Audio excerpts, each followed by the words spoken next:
ಜನಸಾಮಾನ್ಯರಿಗೂ ಕೂಡ ಒಂದು ಆರೋಗ್ಯದ ಸೇವೆ ಸುಲಭದಲ್ಲಿ ಸಿಗುವಂತಾಗಬೇಕು, ಸರ್ವರಿಗೂ ಆರೋಗ್ಯ ಸಿಗುವಂತಾಗಬೇಕು ಅನ್ನುವಂತ ಯೋಜನೆಯ ಹಿನ್ನೆಲೆಯಲ್ಲಿ ಅಂದ್ರೆ ಒಂದು ಯೋಚನೆಯನ್ನು ಇಟ್ಟುಕೊಂಡು ಕೇಂದ್ರ ಸರ್ಕಾರ ಪ್ರಾರಂಭ ಮಾಡಿದಂತ ಆಯುಷ್ಮಾನ್ ಯೋಜನೆ ಹಳ್ಳ ಹಿಡಿತಾ ಇದೆ ಅನ್ನುವಂತ ಒಂದು ದೂರು ಕೇಳಿ ಬರ್ತಿರೋದು. ಯಾಕಂತ ಹೇಳಿದ್ರೆ ನಮ್ಮ ಕರಾವಳಿ ಭಾಗದಲ್ಲಿ ಬಹಳಷ್ಟು ರೋಗಿಗಳು ಅಂತ ಹೇಳಿದ್ರೆ ಮಧ್ಯಮ ವರ್ಗದ ರೋಗಿಗಳು ಆಯುಷ್ಮಾನ್ ಯೋಜನೆಯ ಫಲವನ್ನ ಪಡ್ಕೊಂಡು ಹೋದ್ರೆ ಅಲ್ಲಿ ಕೆಲವೊಂದು ಸಣ್ಣ ಪುಟ್ಟ ಟೆಕ್ನಿಕಲ್ ಇಶ್ಯೂಗಳನ್ನ ಹೇಳ್ಕೊಂಡು ಅವರು ಸಂಕಷ್ಟ ಪಡುವಂತ ಒಂದು ಪರಿಸ್ಥಿತಿ ನಿರ್ಮಾಣ ಆಗಿರುವಂತದ್ದು. ಇಂತಹ ಬಹಳಷ್ಟು ಸಮಸ್ಯೆಗಳಿಗೆ ಸಮಾಜ ಸೇವಕರಾಗಿರುವಂತಹ ವಿಶ್ವಶೆಟ್ಟಿ ಅವರು ಇದುವರೆಗೆ ಸ್ಪಂದಿಸ್ತಾ ಬಂದಿದ್ದಾರೆ.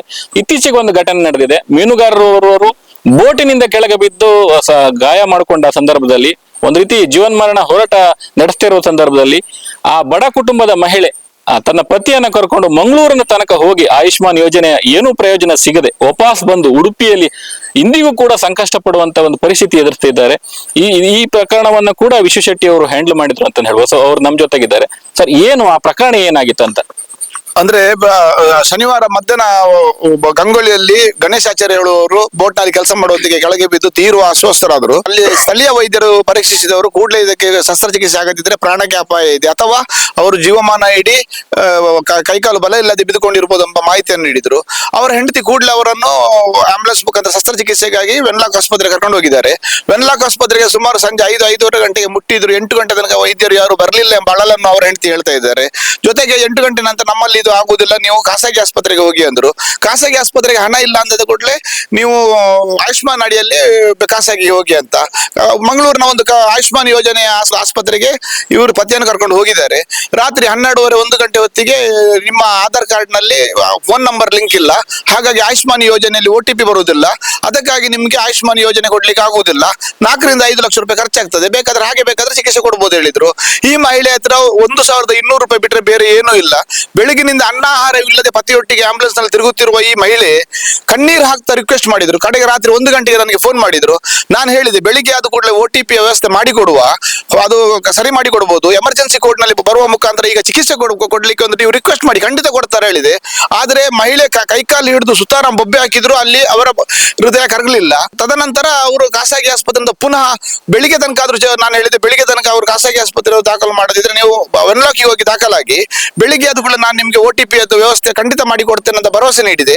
ಮತ್ತೆ ತುರ್ತು ನಿಮ್ಗೆ ಚಿಕಿತ್ಸೆಗೆ ಎಲ್ಲಾದ್ರೂ ಹಣದ ಕೊರತೆಗೂ ನಾನು ವ್ಯವಸ್ಥೆ ಮಾಡಿ ಕೊಡ್ತೇನೆ ಅಂತ ಹೇಳಿದ್ದೆ. ಆದ್ರೆ ರಾತ್ರಿ 1:30-2 ಗಂಟೆಗೆ ಅವರು ವೆನ್ಲಾಕಿಗೆ ಬಂದಾಗ ವೆನ್ಲಾಕ್ ಅಲ್ಲಿ ಆಂಬುಲೆನ್ಸ್ ನಿಂದ ಅವರನ್ನು ಇಳಿಸಲಿಲ್ಲ, ದಾಖಲು ಮಾಡ್ಕೊಳ್ಳೇ ಇಲ್ಲ. ಬೊಬ್ಬೆ ಹೊಡೆದ್ರು. ಅವರಿಗೆ ಅವ್ರ ಮಾತೃ ಹೃದಯ ಇಲ್ಲದ ವೈದ್ಯರು ಮತ್ತು ಸಿಬ್ಬಂದಿಗಳು ಖಂಡಿತ ವೈದ್ಯಕೀಯ ಜಗತ್ತಿನಲ್ಲಿ ಇರಬಾರದು. ಯಾಕಂದ್ರೆ ಇದು ವೆನ್ಲಾಕ್ ನಲ್ಲಿ ಇದು ಮೊದಲಲ್ಲ, ಈ ಹಿಂದೆ ಬಹಳಷ್ಟು ಪ್ರಕರಣಗಳಾಗಿದೆ. ತದನಂತರ ನಾನು ಮಹಿಳೆ ಹೇಳಿದ್ಲು, ನನ್ನ ಗಂಡನ ನಾನು ಏನು ಮಾಡುದು, ನಾನು ಅಸಹಾಯಕಳಾಗಿದ್ದೀನಿ. ಒಂಟಿ ಮಹಿಳೆಯ ಮೇಲೆ ಇಲ್ಲಿ ಯಾರು ಕೂಡ ಒಂದು ಸ್ಪಂದನೆ ನೀಡದಿದ್ದಾಗ ನಾನು ನನ್ನ ಮನೆ ಗಂಗೊಳ್ಳಿಗೆ ಅವರನ್ನು ಕರ್ಕೊಂಡು ಹೋಗ್ತೇನೆ. ಇನ್ನು ನನ್ನ ಕೈಯಲ್ಲಿ ಏನು ಆಗುದಿಲ್ಲ ವಿಶ್ವೇಶ್ವರ, ದಯಮಾಡಿ ಗಂಗೊಳ್ಳಿಗೆ ಹೋಗ್ಲಿಕ್ಕೆ ನನಗೆ ಖಾಸಗಿ ಆಂಬುಲೆನ್ಸ್ ಬೇಕು, ನನ್ನ ಹತ್ರ ಹಣ ಇಲ್ಲ ಅಂದ್ರು. ಅದಕ್ಕೆ ನಾನು ಖಾಸಗಿ ಆಂಬುಲೆನ್ಸ್ ನಾನು ಮಾಡಿಕೊಡ್ತೇನೆ, ನೀವು ಗಂಗೊಳ್ಳಿಗೆ ಹೋಗುದು ಬೇಡ, ಉಡುಪಿ ಜಿಲ್ಲಾ ಆಸ್ಪತ್ರೆಗೆ ಬನ್ನಿ ಎಂದೆ. ಕೂಡಲೇ ಉಡುಪಿ ಜಿಲ್ಲಾ ಆಸ್ಪತ್ರೆಗೆ ಬಂದ್ರು. ಉಡುಪಿ ಜಿಲ್ಲಾ ಆಸ್ಪತ್ರೆಯಲ್ಲಿ ವಿಶೇಷವಾದ ಒಂದು ICU ನಲ್ಲಿ ಟ್ರೀಟ್ಮೆಂಟ್ ಕೊಟ್ಟು ಸಾಯುವವನನ್ನು ಬದುಕಿಸಿದ್ದಾರೆ. ಯಾಕಂದ್ರೆ ಜಿಲ್ಲಾಸ್ಪತ್ರೆಯ ವೈದ್ಯರು ಒಳ್ಳೆದಿದ್ರು ಕೂಡ ಉಡುಪಿ ಜಿಲ್ಲಾಸ್ಪತ್ರೆಯ ಮೂಲಭೂತ ಸೌಕರ್ಯದ ಕೊರತೆ ಉಂಟು, ಬಹಳಷ್ಟು ಕೊರತೆ ಉಂಟು. ಆದ್ರೆ ಆತನನ್ನು ಸಾಯದ ರೀತಿಯಲ್ಲಿ ಇಂಟೆನ್ಸಿವ್ ಕೇರ್ ನಲ್ಲಿ ವಿಶೇಷವಾದ ಸೌಲಭ್ಯವನ್ನು ಕೊಟ್ಟು ಆ ಒಂದು ಸಹಜ ಸ್ಥಿತಿಗೆ ಬರುವಂತೆ ಮಾಡಿ, ತದನಂತರ ಅದೇ ಸಮಯದಲ್ಲಿ ನಾನು ಮಲ್ಪೆ ಅವರೊಬ್ರು ನಮ್ಮ ಸೈಬರ್ನವರಿಗೆ ರಿಕ್ವೆಸ್ಟ್ ಮಾಡಿದೆ, ರವಿ ಅಂತ. ಅವರು ಕೂಡಲೇ ಬಂದು OTP ಅನ್ನು ಮೊಬೈಲ್ ನಂಬರ್ ಅನ್ನು ಆಧಾರಿಗೆ ಲಿಂಕ್ ಮಾಡಿಕೊಟ್ಟು ಫ್ರೀಯಾಗಿ ಲಿಂಕ್ ಮಾಡಿಕೊಟ್ಟು ಕೂಡಲೇ ತೆರಳಿದ್ದಾರೆ. ಆ ಮುಖಾಂತರ ಆಯುಷ್ಮಾನಿಗೆ ಅವರು ಹೋಗ್ಲಿಕ್ಕೆ ಕೂಡ ರೆಡಿ ಆಯಿತು. ಉಡುಪಿ ಆಯುಷ್ಮಾನ್ ಅವರು ಸ್ಪಂದಿಸಿದ್ದಾರೆ.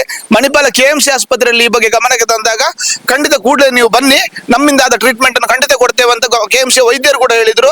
ಆದ್ರೆ ಟ್ರೀಟ್ಮೆಂಟ್ ಸಿಗುದು ಲೇಟ್ ಆಗಿರೋದ್ರಿಂದ ಈಗ ಇವರ ರೋಗಿಯ ಪರಿಸ್ಥಿತಿ ಚಿಂತಾಜನಕ ಆಗಿದೆ. ಜೀವನ್ಮರಣ ಹೋರಾಟದಲ್ಲಿ ಈಗ KMC ಯಲ್ಲಿ ಚಿಕಿತ್ಸೆ ಪಡೆಯುತ್ತಿದ್ದಾರೆ.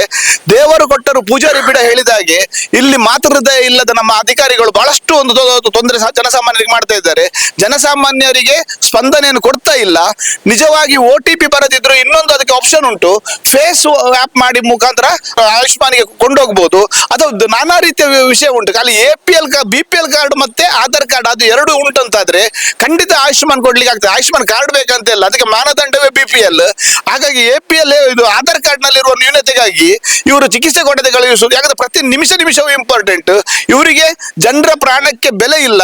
ನೂರಾರು ಜನರನ್ನು ಈಗಾಗಲೇ ಅವರು ವರ್ಷಕ್ಕೆ ಕೊಲ್ತಾನೆ ಇದ್ದಾರೆ.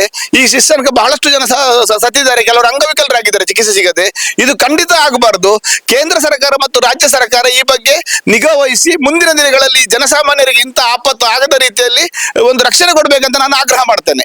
ಸರಿ, ಈ ಅಲ್ಲಿ ಟೆಕ್ನಿಕಲ್ ಇಶ್ಯೂ ಒಂದನ್ನೇ ಕಾರಣ ಇಟ್ಕೊಂಡು ಈ ರೀತಿ ಹೇಳ್ತಿರೋದು ಅಥವಾ ಈ ಅಧಿಕಾರಿಗಳಿಗೆ ಇಂಟ್ರೆಸ್ಟ್ ಇಲ್ವಾ ಹೇಗಂತ?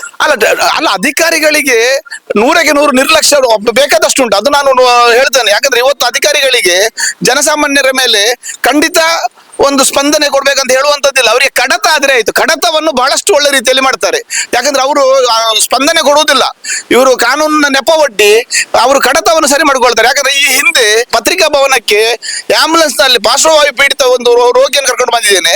ಅವನನ್ನು ಏನು ಮಾಡಬೇಕು, ಕಾಡಿಗೆ ಬಿಡ್ಬೇಕು ಎಂತ ನನಗೊಂದು ಉತ್ತರ ಕೊಡಿ ಅಂತ ಜಿಲ್ಲಾಡಳಿತ ಕೇಳಿದ್ದೇನೆ. ಜಿಲ್ಲಾಡಳಿತ ಇವತ್ತಿಗೆ 1 ತಿಂಗಳು 6 ದಿವಸ ಆಯ್ತು ಇವತ್ತಿಗೂ ವಿಷಯಗಳು ಏನಂತ ಕೊಡ್ಲಿಲ್ಲ. ಹಾಗಾದ್ರೆ ನಾವು ಅವರನ್ನ ಎಂತ ಮಾಡ್ಬೇಕು? ಜಿಲ್ಲಾಡಳಿತ ಹೇಳುವಂತದ್ದು ನಮಗೆ ಒಂದು ತಾಯಿ ಸ್ಥಾನದಲ್ಲಿ ಇರಬೇಕು. ಅವ್ರು ನಮ್ಮನ್ನು ಸ್ಪಂದನೆ ಕೊಡ್ಬೇಕು, ಆಶ್ರಯ ಕೊಡ್ಬೇಕು. ಸಮಾಜದ ಕಟ್ಟಕಡೆಯ ವ್ಯಕ್ತಿಗೆ ಆಶ್ರಯ ಕೊಡುವಂತದ್ದು ಹಿರಿಯ ಅಧಿಕಾರಿಗಳಿಗೆ ಕೂಡ ಇಲ್ಲ ಅಂತ ನಾನು ಸ್ಪಷ್ಟವಾಗಿ ಹೇಳ್ತೇನೆ. ಸೊ ಒಂದು ಮಹತ್ವಾಕಾಂಕ್ಷಿ ಯೋಜನೆ, ಒಂದು ಪ್ಲಾನ್ಡ್ ಆಗಿ ಮಾಡಿರುವಂತ ಯೋಜನೆ ಆಯುಷ್ಮಾನ್ ಭಾರತ್ ಅನ್ನೋ ಯೋಜನೆ. ಅದನ್ನ ಬಹುತೇಕ ಹಳ್ಳ ಹಿಡಿಸಿರುವಂತದ್ದು ಅಥವಾ ಅದನ್ನ ಸರಿಯಾಗಿ ಬಳಸಲಿಕ್ಕೆ ಹಿಂದೇಟು ಹಾಕ್ತಿರೋದು ಅಧಿಕಾರಿಗಳೇ ಅನ್ನುವಂಥದ್ದು ಕೂಡ ಅವರು ದೂರ್ತಾ ಇರುವಂತದ್ದು. ಯಾಕಂದ್ರೆ ಜನಸಾಮಾನ್ಯರಿಗೆ ಆರೋಗ್ಯ ಭಾಗ್ಯ ಸಿಗ್ಬೇಕು ಅನ್ನೋ ಉದ್ದೇಶಕ್ಕೆ ಪ್ರಾರಂಭವಾದಂತ ಯೋಜನೆಯಲ್ಲಿ ಈ ರೀತಿ ಒಂದ್ ರೀತಿ ಅಧಿಕಾರಿಗಳ ಕಾರಣಕ್ಕೆ ಒಂದ್ ರೀತಿ ನಿರ್ಲಕ್ಷ್ಯ, ಜನರಿಗೆ ಬೇಸರ ಬರುವ ರೀತಿಯ ವ್ಯವಹಾರಗಳು ನಡೀತಿದೆ. ಅದು ಮುಂದೆ ನಡಿಬಾರ್ದು. ರಾಜ್ಯ ಸರ್ಕಾರ ಕೇಂದ್ರ ಸರ್ಕಾರ ಜಂಟಿಯಾಗಿ ಈ ಸಮಸ್ಯೆಗೆ ಪರಿಹಾರ ಕೋರ್ಬೇಕು ಅನ್ನುವಂತ ಆಗ್ರಹವನ್ನ ವಿಶಿ ಶೆಟ್ಟಿ ಅವರು ಮಾಡಿರುತ್ತಾರೆ. ಉಡುಪಿಯಿಂದ ಅಶ್ವಥಾಚಾರ್ಯ, ನ್ಯೂಸ್ ನೆಕ್ಸ್ಟ್. ಉತ್ತಮ ಸಂಸ್ಕಾರಯುತ ಶಿಕ್ಷಣದೊಂದಿಗೆ VSS English medium CBSE school Udupi Muddur. ನರ್ಸರಿಯಿಂದ 10ನೇ ತರಗತಿವರೆಗೆ ಶಿಕ್ಷಣದ ಜೊತೆಗೆ 5ರಿಂದ 10ನೇ ತರಗತಿವರೆಗಿನ ವಿದ್ಯಾರ್ಥಿನಿಯರಿಗೆ ಉತ್ತಮ ಹಾಸ್ಟೆಲ್ ಸೌಲಭ್ಯವೂ ಇದೆ. ನಿಮ್ಮ ಮಕ್ಕಳ ಪ್ರವೇಶಾತಿಗಾಗಿ ಈ ಸಂಖ್ಯೆಗೆ ಕರೆ ಮಾಡಿ.